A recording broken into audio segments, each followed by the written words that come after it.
সুজয়েশ classroom. আমরা আজকে জানব চলতড়িতের অধ্যায় সম্পর্কে। চলতড়িৎ কি? চলতড়িৎ হচ্ছে চলমান যে তড়িৎ, তাকে আমরা বলে থাকি চলতড়িৎ। এবার তড়িতাধান কি? তড়িতাধানটা বুঝতে হবে আমাদের। তড়িতাধান হলো বস্তুর এমন এক ভৌত ধর্ম যার জন্য বস্তুটি কোনো তড়িৎগ্রস্ত বা অনাহিত বস্তুর উপর বল প্রয়োগ করে। এবার এখানে একটা বোঝার একটা ব্যাপার আছে যে তড়িতাধান কিন্তু বস্তুর ভৌত ধর্ম, কিন্তু রাসায়নিক ধর্ম নয়। এবার বিজ্ঞানী বেঞ্জামিন ফ্রাঙ্কলিন বিপরীত জাতীয় আধানকে ধনাত্মক আধান ও ঋণাত্মক আধান নাম দেন। তাহলে বিজ্ঞানী বেঞ্জামিন ফ্রাঙ্কলিন দুই বিপরীত জাতীয় আধান, এই ধনাত্মক আধানকে বলা হয় পজিটিভ আধান বা পজিটিভ চার্জ, এই ঋণাত্মক আধানকে বলা হয় নেগেটিভ আধান বা নেগেটিভ চার্জ। এবার আমরা জানব কুলম্বের সূত্র। কুলম্বের সূত্রটা বলছে যে দুটি স্থির বিন্দু আধানের মধ্যে বিন্দুটা আমাদের কী নিতে হবে? স্থির বিন্দু। এবং এটা বিন্দু, এরকম একটা বিন্দু আর এরকম একটা বিন্দু নিলাম, দুটি স্থির বিন্দু নিতে হবে। এই দুটো বিন্দু যাতে স্থির থাকে। এবার বলছে ওদের মধ্যে পারস্পরিক আকর্ষণ বা বিকর্ষণ বল আধান দুটির গুণফলের সমানুপাতিক ও আধান দুটির মধ্যবর্তী দূরত্বের বর্গের ব্যস্তানুপাতিক। এই যে বিন্দুটা নিলাম, এই দুটো বিন্দু অবশ্যই স্থির বিন্দু হতে হবে। এবার বলছে কি দুটি স্থির বিন্দু আধানের মধ্যে পারস্পরিক আকর্ষণ বা বিকর্ষণ বল আধান দুটির গুণফলের সমানুপাতিক। মানে এই যে এখানটা আধানটার নাম দিলাম Q1 এবং এখানকার আধানটার নাম দিলাম Q2, এবং এই প্রান্তে যে আছে এই যে আধানটা, এই যে এই আধানটার নাম দিলাম Q1, এবং এই প্রান্তে যে আধানটা রয়েছে এই প্রান্তের আধানটার নাম দিলাম Q2। এবার এই যে প্রান্তটা, এই প্রান্তটার নাম দিলাম A, আবার এই যে প্রান্তটা, এই প্রান্তটার নাম দিলাম B প্রান্ত। এবার বলছি কি দুটি স্থির বিন্দু আধানের মধ্যে পারস্পরিক আকর্ষণ বা বিকর্ষণ বল আধান দুটির গুণফলের সঙ্গে, এই যে দুটো আধান আছে Q1 আধান ও Q2 আধান, এই আধান দুটোর গুণফলের সঙ্গে সমানুপাতিক হবে। এবার আধান দুটির মধ্যবর্তী দূরত্ব, এই মধ্যবর্তী দূরত্ব আমি R দ্বারা রিপ্রেজেন্ট করেছি, এই R এর বর্গের ব্যস্তানুপাতিক হবে। এবার একটু কুলম্বের সূত্রে গাণিতিক সমীকরণটা ভালোভাবে দেখো, দিলে বুঝতে পারবে। মনে করি দুটি বিন্দু আধান Q1 ও Q2, এই যে দুটো বিন্দু আধান নিয়েছি, এই বিন্দু আধানটার নাম Q1 আধান আর এই বিন্দু আধানটার নাম Q2 আধান, যথাক্রমে A ও B বিন্দুতে আছে। এটা হচ্ছে A বিন্দু আর এটা হচ্ছে B বিন্দু। আধান দুটির ব্যবধান হচ্ছে R। এই যে দুটো আধান, এই আধান আর এই আধান, এই যে দুটো আধানের মধ্যে ব্যবধান হচ্ছে R বা ডিস্টেন্স বলতে পারো বা দূরত্ব বলতে পারি। এই যে এখান থেকে এই Q1 আধান থেকে Q2 আধানের মধ্যে ডিস্টেন্স, একে R দ্বারা রিপ্রেজেন্ট করছি, ঠিক আছে। এবার আধান দুটির মধ্যে পারস্পরিক বল F, এই যে Q1 আধান ও Q2 আধান, এদের মধ্যে একটা পারস্পরিক বল রয়েছে। এই আধান দুটো এদিকে আকর্ষণ করছে বা বিকর্ষণ করছে এবং এও এদিকে আকর্ষণ করছে বা বিকর্ষণ করছে। তাই এই দুটো আধানের পারস্পরিক যে দুটো আধান তাদের বল, যে কী পরিমাণে বলে আকর্ষণ করছে বা বিকর্ষণ করছে, তাকে F দ্বারা রিপ্রেজেন্ট করছি আমরা। এবার কুলম্বের সূত্র অনুযায়ী এফ এই যে বল Q1 আধান ও Q2 আধান, এই দুটো আধানের যে বল বা ফোর্স, এটা কার সঙ্গে সমানুপাতিক হবে? এই যে Q1 আধান ও Q2 আধানের গুণফলের সঙ্গে সমানুপাতিক।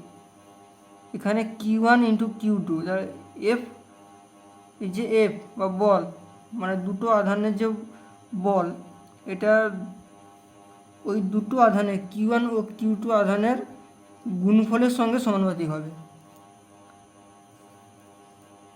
এই যে এফ, এটা হচ্ছে সমানুপাতিক চিহ্ন, এফ ভেড়ে যায় Q1 ইন্টু Q2। এই Q1 ও Q2 যে এইভাবে লেখা আছে, এটা গুণ চিহ্ন আছে, এখানে একটা পুটকি দিলে যে বুঝতে পারবো যে Q1 Q2-র সঙ্গে গুণ আকারে আছে, ঠিক আছে?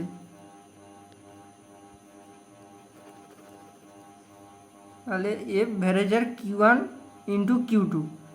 এবার কাকে স্থির রাখতে হবে? আরকে স্থির রাখবো।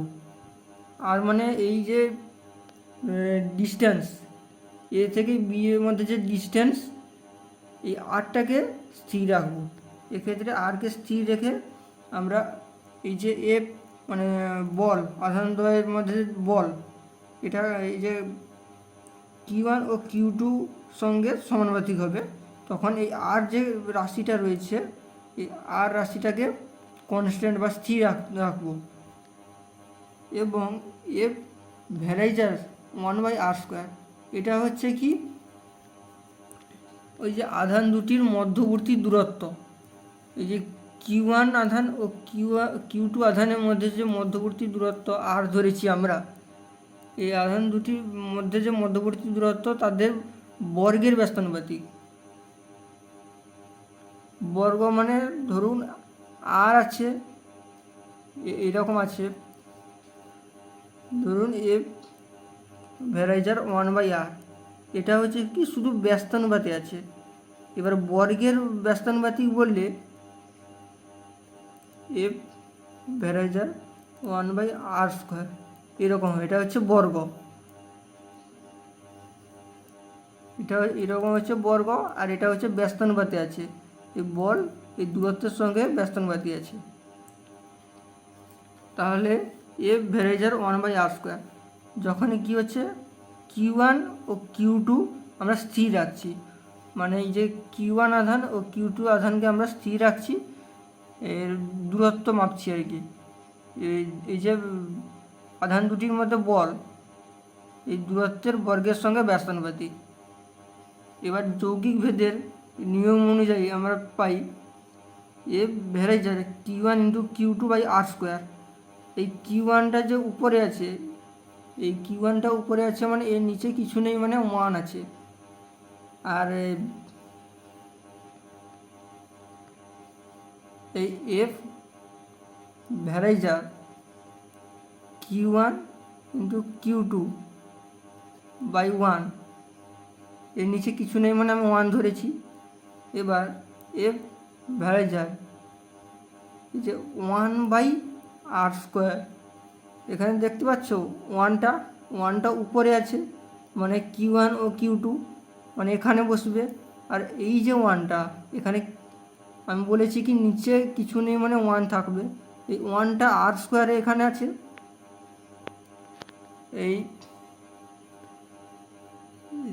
এই যে Q1 ইন্টু Q2, এটা দেখতে পাচ্ছ একে আছে, আর এই যে 1টা এখানে r² মানে এখানে আছে। তাহলে আমরা এভাবে লিখতে পারি,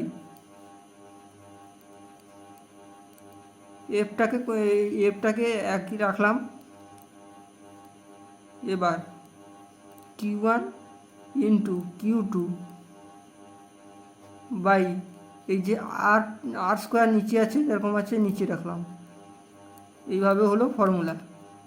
তো এইভাবে অ্যাপ্লাই করেছি এখানটায় এফ ভ্যারাইজার Q1 ইন্টু Q2/r², যখন এই যে Q1 Q2 ও r তিনটে রাশি পরিবর্তনশীল। এই যে Q1 Q2 এবং আর এই তিনটে রাশি কিন্তু পরিবর্তনশীল। এইবার হচ্ছে কি F is equal to K into Q1 into Q2 by R square. এই কেটা হচ্ছে একটি ধ্রুবক, কুলম্বের সূত্রের ধ্রুবক। এটা কুলম্বের সূত্রের ধ্রুবক। এটার মান পারিপার্শ্বিক মাধ্যম ও এককের পদ্ধতির ওপর নির্ভরশীল। এই ধ্রুবককে কে দ্বারা ডিনোট করা হয়েছে, অন্য কিছু দ্বারাও ডিনোট করা যেত, কিন্তু এখানে মোস্টলি কে দ্বারা ডিনোট করা হয়েছে।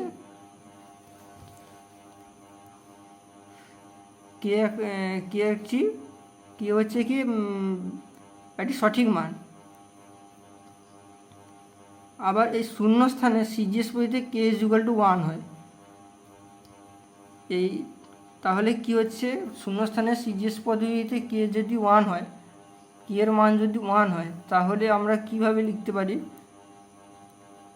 F is equal to K is equal two আমরা কী জানি 1, আমরা কি জানি কে ইজ ইকুয়াল টু 1 জানি। তাহলে কে ইজ ইকুয়াল টু যদি 1 হয়, এখানে আমি 1 করেছি। এবার এখানে দেখো Q1 into Q2 by R square যা ছিল বসিয়ে দিচ্ছি, এর সঙ্গে Q1 into Q2 by R square. তাহলে অতএব এফ ইজ ইকুয়াল টু 1টা এর সাথে গুণ করলে কিছুই হবে না, যা আছে তাই Q1 into Q2 by R square. এরকম ফর্মুলা এসেছে, এরকম ফর্মুলা এখানটা এসেছে।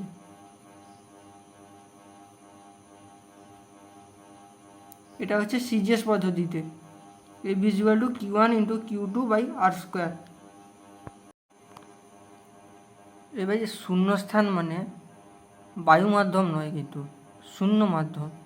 আমরা যে মাধ্যমে থাকি সেটা হচ্ছে বায়ু মাধ্যম, আর এখানে শূন্য স্থান মানে শূন্য মাধ্যমে ফাঁকা সব কিছু, তাই এখানে শূন্যস্থানে বলা হয়েছে। এই শূন্যস্থানে সিজিএস পদ্ধতিতে কে ইজ ইকুয়াল টু 1 হয়। আবার এই শূন্যস্থানে এসআইতে কে মানে এই যে কুলম্বের সূত্রের ধ্রুবক, এই ধ্রুবকের মান আমরা আগেই বলেছি যে পারিপার্শ্বিক মাধ্যম ও এককের পদ্ধতির ওপর নির্ভরশীল। তো এখানে পারিপার্শ্বিক মাধ্যমটা আমরা ধরেছি কি শূন্যস্থান। শূন্যস্থানে এসআইতে k is equal to 9 into 10⁹ newton metre square coulomb to the power -2। এই যে newton metre square coulomb to the power -2, এটা হচ্ছে ডাইমেনশন মানে মাত্রা এর। এবার কে ইজ ইকুয়াল টু আমরা কী জানি 9 ইন্টু 10⁹। তাহলে এখানে এই যে আমরা এই যে কে করেছি, এই সূত্রটা এখানে অ্যাপ্লাই করব, এখানে বসিয়েছি। তো এই সূত্রটা আগে দেখে নিই যে F is equal to K into Q1 into Q2 by R square. তাহলে F is equal to K into Q1 into Q2 by R square. এই যে কে এর মান এসআইতে কী বলা হয়েছে, শূন্যস্থানে এসআইতে কে এর মান হচ্ছে 9 ইন্টু 10⁹। ঠিক আছে, তো আমরা এখানে বসাচ্ছি 9 ইন্টু 10⁹, আর যা আছে বাদ বাকি এটা বসিয়ে দেব Q1 into Q2 by R square.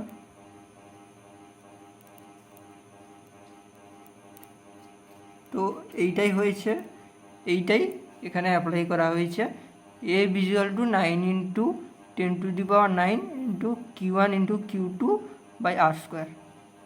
এটা হচ্ছে এসআইতে ফর্মুলা, আর এটা হচ্ছে সিজিএস পদ্ধতিতে ফর্মুলা।